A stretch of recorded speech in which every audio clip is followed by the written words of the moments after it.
la Unión Europea aboga por prorrogar el pacto alimentario sobre la exportación de grano ucraniano, más allá de noviembre de 2022, declaró el jefe de la diplomacia europea, Josep Borrell. La Unión Europea apoya firmemente el llamado del secretario general de las Naciones Unidas a extender esta iniciativa, periodo que termine en noviembre, dijo Borrell en una declaración.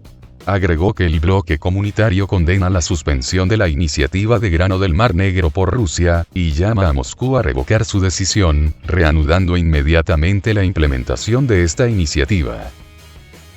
Señaló también que la Unión Europea y sus Estados miembros continuarán respondiendo a la crisis global de seguridad alimentaria, y mantendrán suministros regulares de productos agrícolas ucranianos a los mercados globales. La iniciativa de grano del Mar Negro ya ayudó a exportar de Ucrania 9.521.645 toneladas de granos y alimentos, según datos oficiales. El sábado pasado, Moscú decidió suspender su participación en el pacto alimentario, después de que Kiev atacase con drones submarinos a la flota rusa del Mar Negro, y a las embarcaciones civiles, todas implicadas en garantizar la seguridad del corredor de granos, cerca de la ciudad de Sebastopol, en el suroeste de la península de Crimea. El pasado 22 de julio, Rusia, Turquía y la ONU firmaron un acuerdo para desbloquear la exportación de grano y fertilizantes de Ucrania, en medio de las hostilidades. Los representantes del gobierno ucraniano suscribieron un documento similar con Ankara y representantes de la ONU. Además, Moscú firmó con la ONU un memorando para facilitar la exportación de fertilizantes y productos agrícolas rusos a los mercados internacionales. El presidente ruso, Vladimir Putin, al comentar la iniciativa de grano del Mar Negro, lamentó que el grueso de estos suministros tuviera como destino a la Unión Europea, en lugar de las naciones más pobres. La salida de Rusia del pacto alimentario ha sido criticada por Estados Unidos, la Unión Europea y la OTAN, quienes omiten el fondo detrás de la decisión de Moscú anunciada el pasado 29 de octubre. La decisión de Rusia, de salir de dicho pacto se dio a conocer luego del ataque de vehículos submarinos no tripulados, que utilizó Kiev para atacar la flota militar rusa, así como en los barcos civiles, cerca de la ciudad de Sebastopol, ubicada en suroeste de Crimea. El ataque fue calificado por Moscú como terrorista. Luego del anuncio de que Rusia se retiraba del acuerdo pactado el pasado mes de julio en Estambul, Estados Unidos, la OTAN y la Unión Europea criticaron al gobierno ruso acusándolo de, entre otras cosas, usar la comida como arma y exigieron que se revoque la decisión. Sin embargo, Occidente omite la serie de acuerdos que han sido violados dentro del marco del pacto al que se llegó respecto al tema alimentario, de acuerdo con la experta Ekaterina Blinova, quien analizó el tema para la prensa. Más de la mitad de todas las entregas de alimentos enviadas desde Ucrania, terminaron en manos de países desarrollados, como el Reino Unido, Israel y Corea del Sur, mientras que los países de la UE recibieron 60% del 100% de los suministros de Ucrania, mientras que naciones Somalia, Etiopía, Yemen, Sudán y Afganistán, recibieron solo el 3% de los alimentos.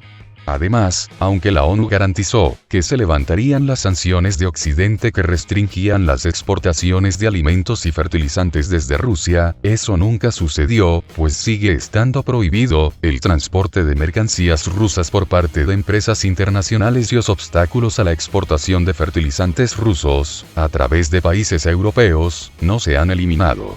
Pero la decisión de Rusia de suspender el acuerdo de granos, no se debió únicamente a la negativa de Occidente, de levantar las sanciones contra Moscú, sino por la hipocresía de las grandes potencias que se abastecieron de grano a expensas de los países más necesitados.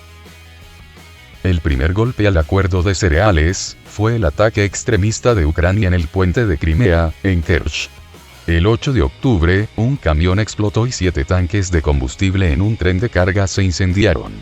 Como resultado del bombardeo de la infraestructura civil rusa, 2 tramos del puente de carretera se derrumbaron parcialmente y 4 personas cayeron.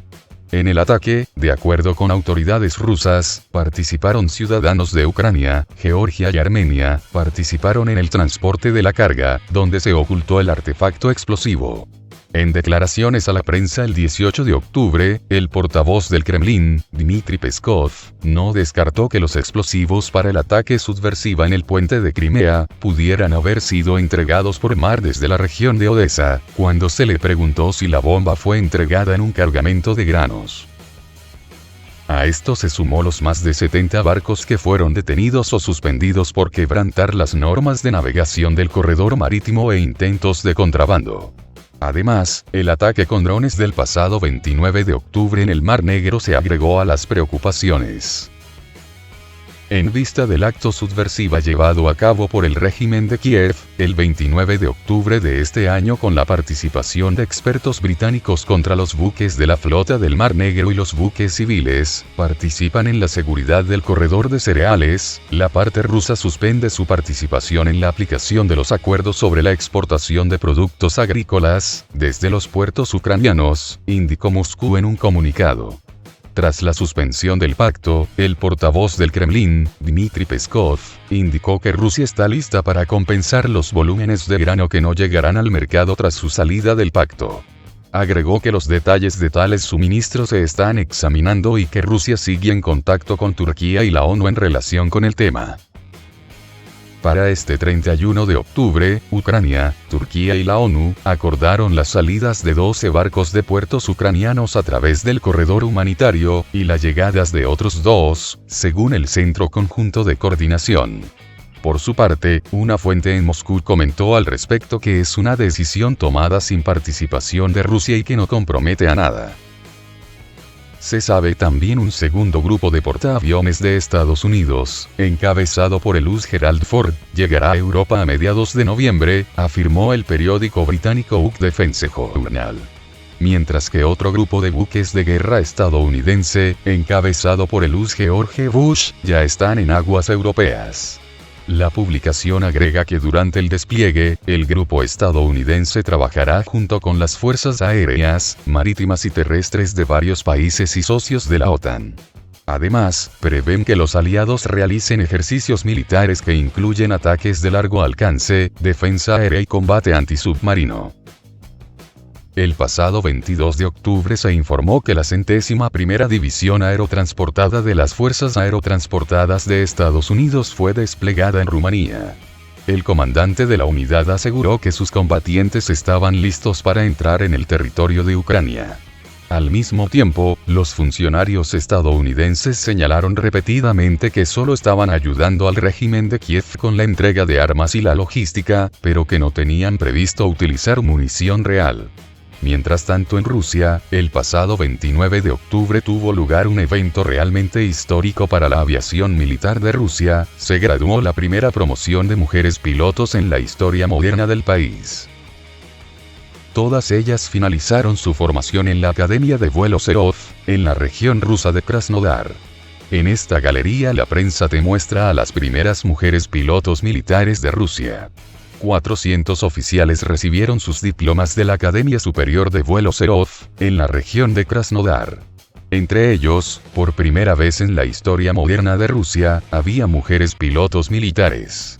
Las jóvenes obtuvieron sus diplomas en todas las ramas de la aviación militar, de transporte, de combate, de asalto y aviación estratégica. Más de la mitad de las jóvenes se graduaron con resultados sobresalientes. Junto con los diplomas, las jóvenes obtuvieron el rango de teniente de las Fuerzas Aeroespaciales de Rusia. El ministro de Defensa ruso, Sergei Shoigu, felicitó a los pilotos militares por su graduación. Las jóvenes que se graduaron este día ingresaron en la Academia de Vuelo en 2017. Fue el primer grupo de mujeres en la academia y el proceso de selección fue igual de duro que para los varones, solo 16 de 200 aspirantes fueron seleccionadas para ingresar a la academia. La ceremonia de graduación de los y las jóvenes oficiales en la Academia Militar Superior de Vuelo Serov, en la región rusa de Krasnodar. Además de los 400 pilotos que se graduaron en esta academia, las fuerzas aeroespaciales también recibieron ese día otros 500 especialistas, pilotos de la aviación del ejército y navegadores. En la foto, las nuevas oficiales celebran su graduación en la Academia de Vuelo Militar Superior Serov, en la región de Krasnodar.